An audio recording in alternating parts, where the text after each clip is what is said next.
So I couldn't be more happy and more proud of myself, of myself in general, than I am right now. So a week ago, I just got back from speaking at Harvard Business School, where I was at the Harvard Business School Women Student Association's convention.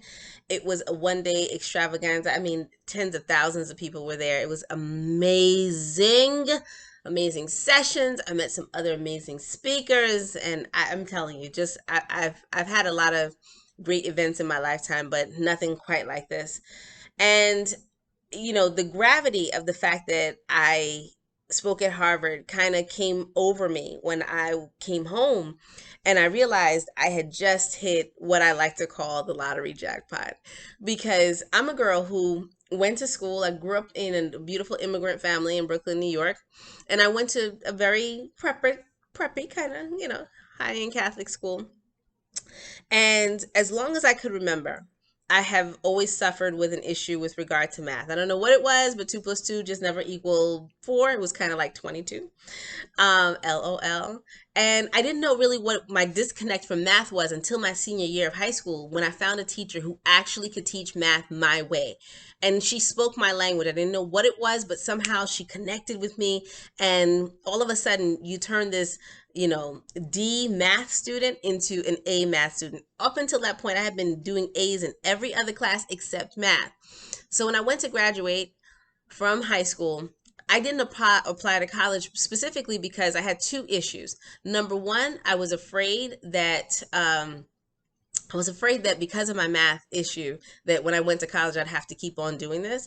And I had kind of gotten into this story that I was telling myself that I'm not good enough. I'm not good enough. Although I was a straight A student, I had so many high level ambitions. I wanted to be a lawyer since the day I could remember. And I kept telling myself this story that I'm not good enough. I can't go. I can't go. I'm not good enough because I'm not that straight A student. The second story that I was living by at that time, my grandparents made it very clear that I can go anywhere in the world to school, anywhere I wanted, as long as I was back home by 5 p.m. for dinner. And I was like, wow, like, so I can't go away to college? And my grandmother was like, yeah, you can go away as long as you come back home by 5 p.m. And I was just like, why is she doing this to me? She's ruining my life. But at that time, I think, and I can't speak exactly for what their reasoning was. In looking at it in retrospect, I think their reasoning was because I've always lived with them.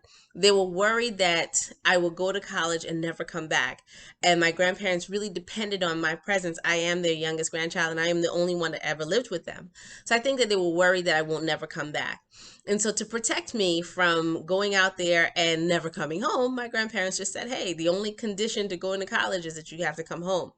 And so when I didn't apply, my parents got a notification that I didn't apply to college, and my guidance counselor wanted to sit down and have a talk with them and figure out what I needed to do and what the school needed to do to make sure that I was college bound.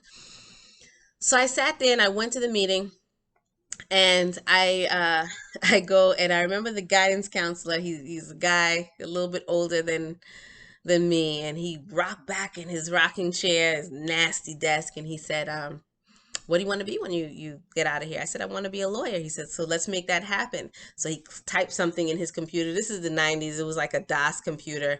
And he goes, huh? And he pulls up my grades and he says, other than one thing, you're a great student. He says, but math is necessary. And he says, I don't know about that, the whole lawyer thing. And he went into his desk and he pulls out the New York City Civil Service Examination Notebook, which is at that time, the Civil Service Examination book was all about showing you all the different exams that you could take to work for the city of New York. And he said, if I were you, the one I would take is the bus driving exam.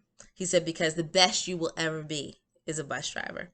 I was in shock because I couldn't believe that the only thing that I would ever be was a bus driver. He told me that I wasn't even good enough to become anything else. And I remember his closing words in that sentence were, if you take it now, by the time your friends come home from college, you'll be making just as much as they will in their starting salary. So I would start now so you can be working by next year. And he left the room. And I sat there with this whole thought with, oh man, I'm not even good enough to to do anything else. He said the best I'll ever be is a bus driver.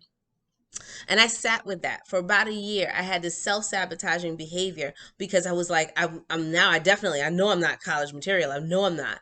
Here I am, the smartest kid in the school in every other subject except math. And this guy just like killed my dreams and I'm done.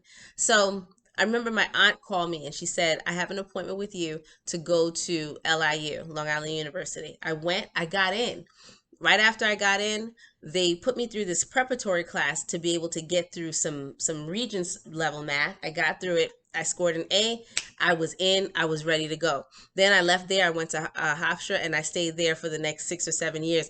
And I did very, very well in college. As a matter of fact, I think I learned who I am and I did everything that has made me who I am today in there. I learned more about myself in the time that I spent in college than I had trying to figure it out myself.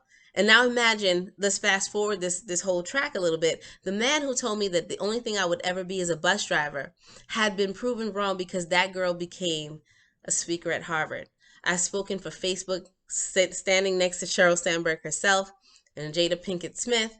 I've spoken at Columbia University. I've spoken at San Jose State. I've spoken before the United Nations. I've done so many great and amazing things. And none of this would have been possible if I gave in to the narrative in my head that someone else gave me. You see, you can't let other people's limitations limit you to what they believe. So that guy looked at something on a computer and he believed that the only thing I could ever be was a bus driver. But his limitations had nothing to do with my potential. And for many of you, you stop who you are becoming because of something someone else said to you at some strange time about something someone doesn't even know about you. And so I would have let this guy let me stop me from being my best and performing to my highest level potential because I would have been scared of the fact that possibly he was right. And for many of us, we prove our adversaries right every time by allowing their narrative to become our own narrative. And we start adapting their language that has nothing to do with us. What we do is we limit ourselves to other people's standards and dreams. And I'm so glad I let go of that because that same girl could have let that story at 18 years old hinder me from being who I am today in my 40s. And I'm so glad I allowed that to kind of roll off me and continue on with my life. Had I sat in that and meddled in it and kind of stewed in my own sorrows, I don't know where I'd be today. So I'm so thankful for the man who told me that I was going to be a janitor because that little girl who was about to be a janitor, I'm sorry, not a janitor, a bus driver, that little girl who was about to be a bus driver a week ago stood at Harvard Business School and gave a talk. And I did not apply. They called me.